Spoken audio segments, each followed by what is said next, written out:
من و این همه شراب، این جماعت خراب، به تو می نگرم از دور.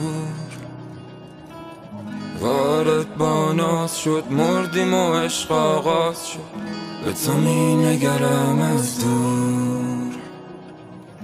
سوادی ندارم، نیست من در توانم که بخوانم از آن چشمان تو راز تو را.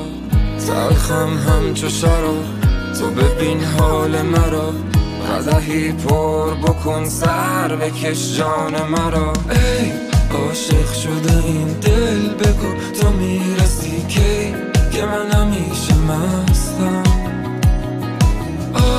آینه که فردا در تو بینم خودم را، همینم که هست.